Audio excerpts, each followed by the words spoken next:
Brilliant. Okay, so I'm just going to read one of the days from the diary. Thursday, the 8th of December. Woke up this morning and went downstairs to find Toby with his hands covering his mouth in shock. Gavin Sparkle Balls, our Christmas elf, was standing in the kitchen table, leaning against a glass filled with bright yellow liquid. Lottie, he's weed into a glass, he said. I sighed. Honestly, Toby, you're so dumb. It's obviously not actual wee. It's just apple juice in a glass made to look like wee. He did. He must have done it. It looks exactly like proper wee, said Toby. Oh, for goodness sake, I said, picking up the glass. It's apple juice. I'll show you. I took a big gulp and Toby looked at me, his eyes wide open. Slowly, I realised something was very wrong. It was warm. It was not apple juice. I spat it out across the room. Toby shouted, "You just drank my wee! You just drank my wee!" He looked ridiculously pleased with himself, and I'd never felt so disgusted in my entire life. "I'm going to kill you," I screamed, chasing around the kitchen, armed with a pear that I grabbed from the fruit bowl.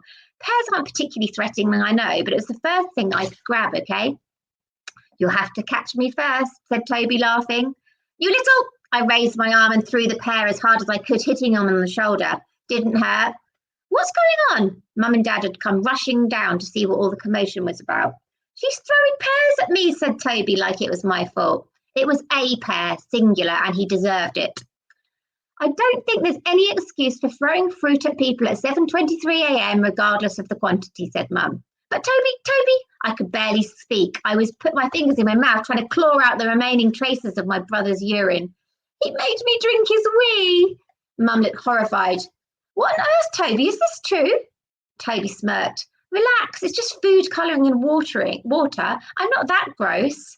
"But it was warm," I said. He grinned. "I microwaved it." I looked at Mum open-mouthed. She was clearly trying to find the whole thing highly amusing. "Toby," she said, trying to look stern, "that wasn't very kind, was it?" "It was a good trick though, hey?" he replied. "Really good," said Dad, giving him a high five. I couldn't believe no one had any sympathy for what I'd just been through. "Are you going to let him get away with this?" I said, putting my hands on my hips. Dear reader, they were all so busy laughing that they couldn't even answer me. Thought of the day. Why should I have to live like this? I'm moving out of this madhouse the second I turn 18.